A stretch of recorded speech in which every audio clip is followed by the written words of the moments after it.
C'était en 1996. Claudie Aigneret volait dans l'espace à bord de la station Mir.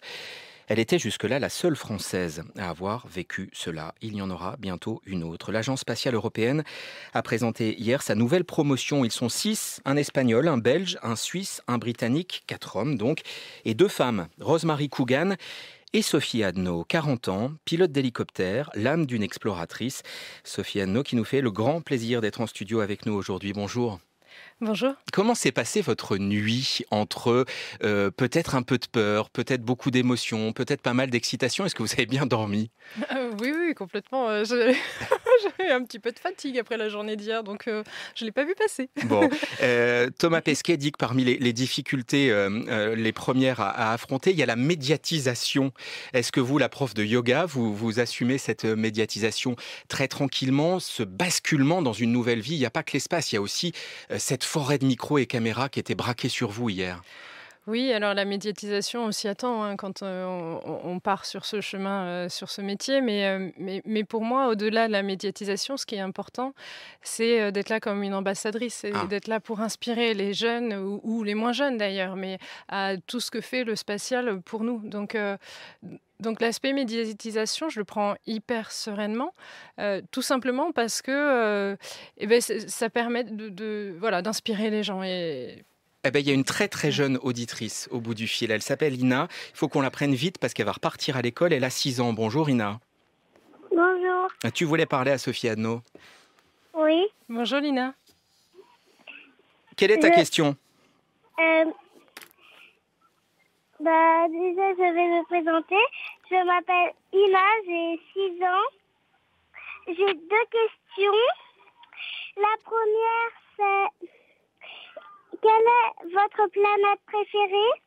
Et la deuxième, c'est est-ce que depuis toute petite, vous avez aimé l'espace? Alors, je vais laisser Sophie Adno te répondre. J'ai juste une question pour toi, Ina. Est-ce que le fait que Sophie Adno soit une fille, c'est important pour toi qu'il y ait une fille qui aille dans l'espace? Oui. Ça te motive encore plus pour y aller éventuellement? Peut-être. Oui. Allez, je vais laisser Sophie Adno te répondre. La planète préférée d'abord. Alors Ina, oui, merci de tes questions. C'est vraiment hyper touchant pour moi ce que tu viens de dire.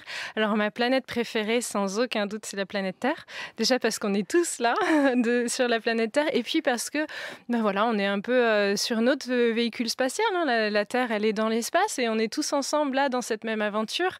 Et on fait tous ce qu'on peut pour la protéger et puis pour que les conditions de vie sur Terre soient les meilleures possibles.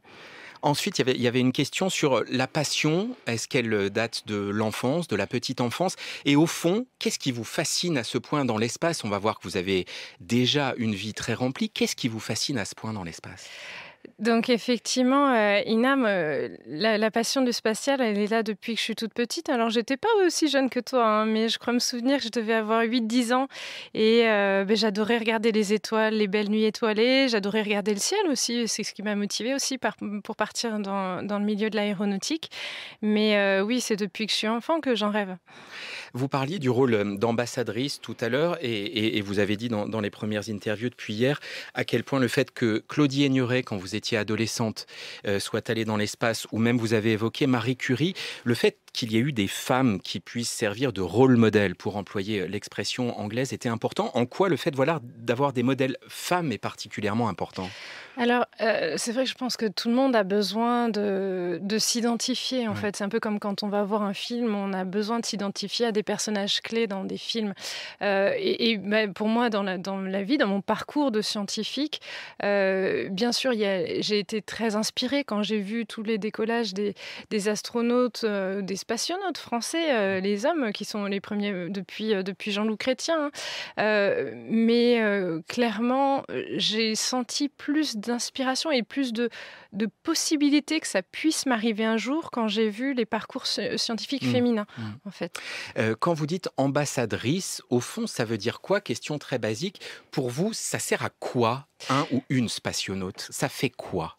Alors déjà, le spationaute est surtout là pour contribuer au développement de la science et de la technologie à bord des stations spatiales, Oui. de la Station spatiale internationale et puis des autres missions qui vont arriver derrière. Mais ambassadrice, c'est aussi la personne qui va pouvoir inspirer les jeunes gens. Alors, je vais donner un chiffre clé. Juste après le décollage de Samantha Cristoforetti, l'italienne de l'Agence spatiale européenne, il y a eu plus 15% de femmes qui se sont inscrites dans des parcours scientifiques. Donc, il y a des chiffres concrets. Pendant les missions Apollo, il y a eu, alors j'ai pas les pourcentages, mais il y a eu une montée exponentielle des nombres de thèses et de PhD qui ont été faits dans les milieux scientifiques. Donc, pour moi, clairement, le vecteur ambassadeur, en fait, d'un astronaute, c'est pouvoir parler des sciences, de la technologie, tout en faisant rêver. Parce que finalement, c'est cette petite touche de rêve qui fait que les gens vont accrocher. Et donc réseaux sociaux, donc tournée des écoles, des lycées, par exemple, ça Oui. passe par là? Et effectivement, Ouais. oui, ça fera partie de mon engagement, en tout cas, pour la jeune génération. Comment est-ce que vous abordez la période d'attente qui commence? Parce que l'entraînement ne commence qu'au printemps prochain. L'envolée dans l'espace, c'est pas avant 2026, me semble-t-il. Comment est-ce que vous abordez cette période-là qui s'ouvre? Je l'appréhende très bien avec la plus grande des patiences. Comme je dis souvent en plaisantant, j'ai attendu 30 ans pour en arriver là. Je suis pas à quelques années Bon. près.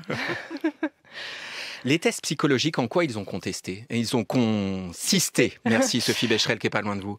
Donc Thomas les tests- Pesquet dit, rétrospectivement, quand je vois les tests que tous ces astronautes ont passés, ça me fait peur rétrospectivement. Ça consiste en quoi? On se dit que en tant que pilote d'hélicoptère, en tant que militaire, vous avez dû en passer des tests psychologiques. Ceux-là, pour aller dans l'espace, ils consistent en quoi?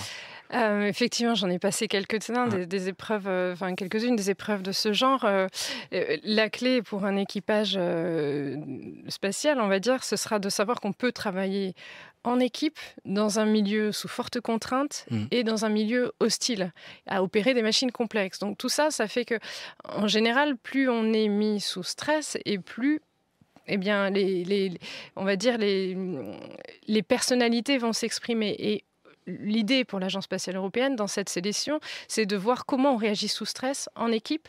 Est-ce qu'à certains moments, on est capable d'être leader? Parce que, par exemple, comme quand Thomas a été commandant de la Station spatiale internationale, il a eu un poste de leadership. Donc, comment sous pression, on peut être un bon leader et comment sous pression, on peut aussi être un bon partenaire d'équipe. Donc oui, on a été dans diverses situations, je ne peux pas en parler malheureusement, mais mis sous pression en équipe, en individuel aussi, pour voir comment on réagissait et ce qu'il pouvait. L'idée, c'était vraiment d'identifier les faiblesses aussi. Sophie Becherel est avec nous en studio, spécialiste sciences et espace. Petite question. Parmi plus de 22 000 candidats, au fond, à quel moment vous vous êtes dit « Ah, là, j'ai peut-être une chance ». On se dit qu'être à l'arrivée, c'est quand même assez extraordinaire, nonobstant toutes vos qualités. Mais je pense que les gens qui postulent, ils ont des sacrés CV, quoi, mine de rien. Ouais, effectivement, tout au long de cette sélection, j'ai rencontré des personnes qui, à chaque fois, m'ont tout impressionnée. Et je me disais, tiens, ce serait chouette si telle personne y était, parce qu'il y a autant de légitimité que moi. Donc, pour la petite anecdote, moi, effectivement, quand j'ai vu qu'il y avait 22 500 candidats, ça a été un petit pic d'adrénaline. Mais en même temps, est-ce qu'il y a un moment où je me suis rendu compte que ça allait marcher pour moi? Pas vraiment, parce que je suis pas du genre à avoir un excès de confiance en moi. J'ai vraiment, à chaque fois, je me disais, de toute manière, je travaille tout pour que ça marche. Je travaille beaucoup, donc je me prépare psychologiquement, cognitivement parlant, sur les épreuves, même les médicales, ou pour être en forme physiquement. Et il n'y a aucune des étapes où je suis allée en me disant, bon, là, ça va marcher. C'est ma manière de fonctionner, ça a toujours été ma manière de fonctionner. Je voulais me préparer au maximum pour ne pas avoir à regretter. C'est-à-dire que j'y allais complètement sereine. Je me disais, de toute manière, j'ai fait le max. Quoi qu'il arrive derrière, c'était comme ça. Et alors, pourquoi vous ? Et alors, ça, c'est pas à moi de vous répondre. Il faut demander au chef du recrutement de cette sélection. Sophie Adno, vous êtes lieutenant-colonel de l'armée de l'air. Vous avez servi en Afghanistan. Vous êtes la première femme pilote d'essai d'hélicoptère. Vous parlez 5 langues. On imagine que des expériences fortes, des sensations quand on est pilote d'hélicoptère, vous avez déjà dû en ressentir et des fortes. Qu'est-ce que vous allez chercher dans l'espace ? Je vais chercher d'abord de contribuer aux sciences, à la technologie, de contribuer à une aventure qui est européenne et internationale, qui est une aventure qui est pacifique également. Je pense que c'est une opportunité unique de faire partie d'un projet d'exploration qu'aucun pays seul pourrait faire lui-même. Ça fait partie aussi des grandes étapes clés, je pense même pour l'humanité, hein, d'aller voir plus loin que la planète Terre pour revenir auprès de ses pairs avec une perspective nouvelle, avec un œil nouveau et pouvoir dire aussi, ce qu'on a vu nous dans l'espace, on peut même s'appuyer sur le dernier livre de Thomas Pesquet qui est formidable, La Terre entre nos mains. Voilà ce qu'on voit, les émotions qu'on ressent depuis l'espace et on est tous sur la même planète, dans le même bateau en quelque sorte et c'est planète A, il n'y a pas de plan B quoi. Donc les émotions de l'espace aussi. Question de Wilfried au Standard. Bonjour Wilfried. Bonjour. Nous vous écoutons. Je suis vraiment très honoré de parler à Sophie et félicitations. Je vous appelle depuis Kourou, le centre spatial guyanais. Bonjour Wilfried, merci. Bonjour. J'ai une question qui est en lien avec votre présentation mondiale hier à la conférence ministérielle. On a eu cette bonne nouvelle vous concernant et malheureusement, on a vu qu'il n'y a pas eu de programme de vol habité européen qui a été validé. Et qu'est-ce que vous pourrez faire pour qu'un tel programme européen de vol habité existe et qu'un jour vous puissiez voler sur une Ariane et non pas sur une Falcon 9 de SpaceX? Merci Wilfried pour la question. Oui, merci beaucoup Wilfried. Ce qu'on peut dire, c'est pour commencer, c'est que le budget de l'exploration humaine et robotique de l'Agence spatiale européenne, lui, a été en franche augmentation, plus 35%. Après, c'est vrai, concernant l'autonomie stratégique européenne pour un lanceur habité, c'est un sujet qui est vraiment délicat. Et je dois vous dire que je vais complètement rester à ma place. C'est juste mon deuxième jour en tant qu'astronaute aujourd'hui. Donc, je ne vais peut-être pas avoir tous les éléments pour vous répondre. Néanmoins, ce que je peux vous dire, c'est que beaucoup de personnes sont mobilisées pour que l'Europe ait cette autonomie sur les lanceurs spatiaux. Et moi-même, je suis engagée sur ce chemin-là. Après, je n'ai pas tous les tenants et les aboutissants, pour être tout à fait honnête. L'horizon, c'est un vol dans la Station spatiale internationale. En revanche, le premier vol habité sur la Lune 2025, ce sera plutôt pour un Américain ou une Américaine, puisque c'est une mission de la NASA. Il y a une petite frustration à se dire qu'on va aller dans la Station spatiale internationale, mais que la Lune, c'est pas pour tout de suite, voire peut-être pas du tout. Alors, il n'y a absolument aucune frustration. Là, comme je vous disais, à mon deuxième jour, je suis juste hyper contente même d'aller sur la Station spatiale internationale. Et puis, c'est d'ailleurs par là qu'il faut commencer pour apprendre le métier. Et c'est très important. Là, je veux d'ailleurs même, avant de commencer par ça, je vais d'ailleurs retourner sur les bancs de l'école. Il y a un tout nouveau métier à apprendre. Ensuite, la Lune, l'Agence spatiale européenne est pleinement investie dans les missions lunaires. Est parti avec la capsule Orion, le European Service Module, qui est un module européen qui est attaché à la capsule Orion.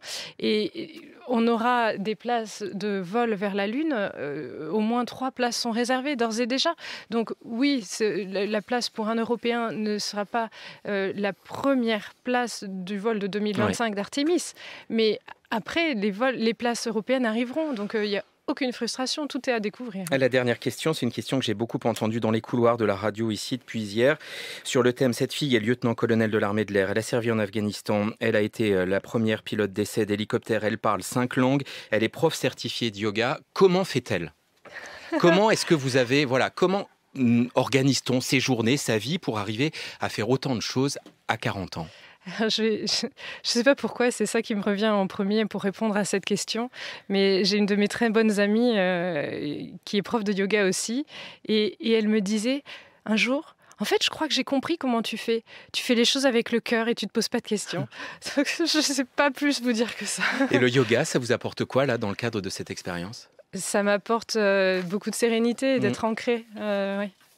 Merci beaucoup, Sophie Adno, d'être passée dans les studios de France Inter. Je vous en prie, merci à vous. Et merci à Sophie Deschrel, qui était pas loin et qui m'a aidé à préparer cet entretien. 13h44.